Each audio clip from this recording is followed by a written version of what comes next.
One more thing from the little things we covered this morning. If you have uploads in your application, right? So you're uploading files, which I know almost all of you will have it, right? So there is a video there registered that explains how to do that. One of the things you need to do is you need to add /uploads or whatever directory you're uploading into to gitignore, right? Because you don't want the files you're uploading end up in the Git repository. That would be weird, right? They're not supposed to be there. The Git repository is for your application, right? But not for the data of your application. So please don't put it there, right? So the uploads, whatever directory contains the uploads, should be there in gitignore. /uploads ideally, right? Images, no, images is fine. You see images like my Ninja here, right? That is part of the application. That's not the data, right? This is part of my design of the actual application. So that stays, right? But uploads definitely needs to be listed in gitignore. And also, oh yeah, let's see, uploads. No, we're okay. Yeah, actually, that's it. I was thinking about protecting it with htaccess, but that actually would actually break the application, so we can't do that. Okay, good. All right. So next, let's take a look at. We said a couple of things. Actually, Ajax is one of them. I also had a question this morning about how to split the admin or whatever other PHP files, and I just realized I missed one thing, guys. At the beginning here, because here's going to be a problem. You won't be getting the correct suggestions as you're typing in VS Code. You won't be getting the correct suggestions probably until you do require once on. Actually, you just need the same require once you had in index. So we're talking about this. Okay.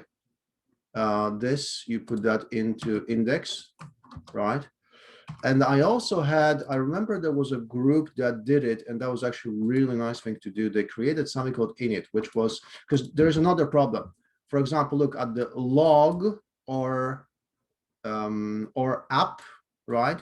Those exist here in this file. So if I'm typing, let's say here, I'm typing up something, right? Run or whatever, right? Then VS Code knows about it. But unfortunately, if I start typing it in here, so let's say I do this, so I'll do up, get, you see, it doesn't know about it. It doesn't know about get, it doesn't know about post, right? You see, it's suggesting some completely other things, right? And the reason is because VS Code doesn't know that this file will never be accessed directly, that this file will be only, included into this one.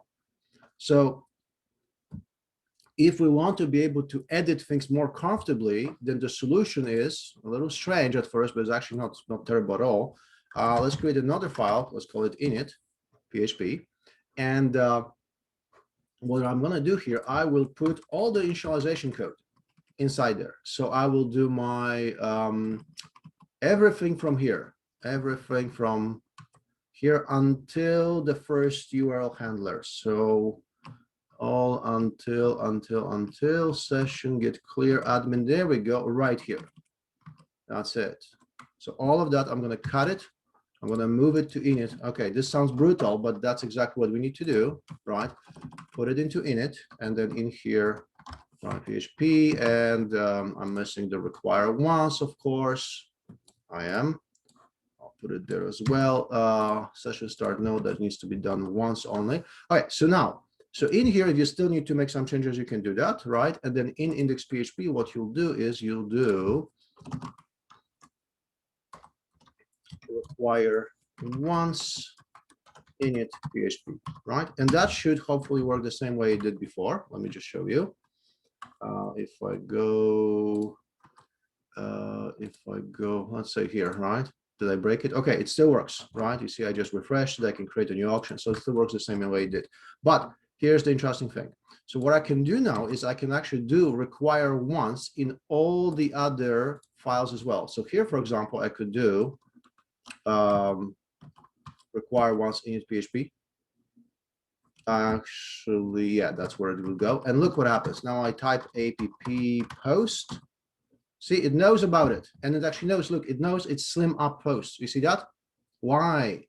Because now VS Code understands that up came from init.php. It actually will read in init.php, figure out the code inside, figure out, oh, you're instantiating PHP application, right? Excuse me, a PHP Slim application, which we did right here. There you go, right? I'm instantiating it here, and we'll be able to make suggestions.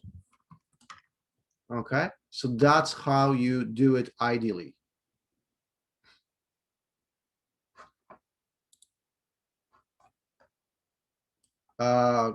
Yeah. So you need to do that. You really should do that for all of your files. So the index PHP really will become very small, actually, because in the real application, what I would have, let's just continue this trend. Here's what it will look like.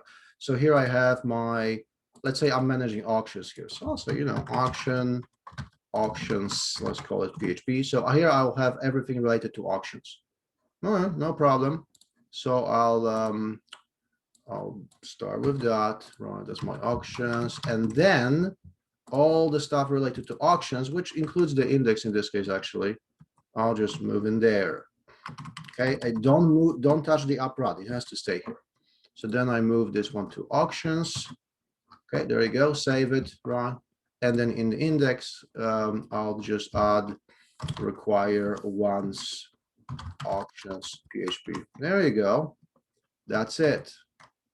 Right? So your index PHP ends up looking kind of like this, pretty bare, right? Which all it does, it says, okay, load the vendors, initialize all the stuff for the application, require once admins, auctions, and that's pretty much it. Quite a revolution, yeah. Should you do it in your projects? Yes, absolutely.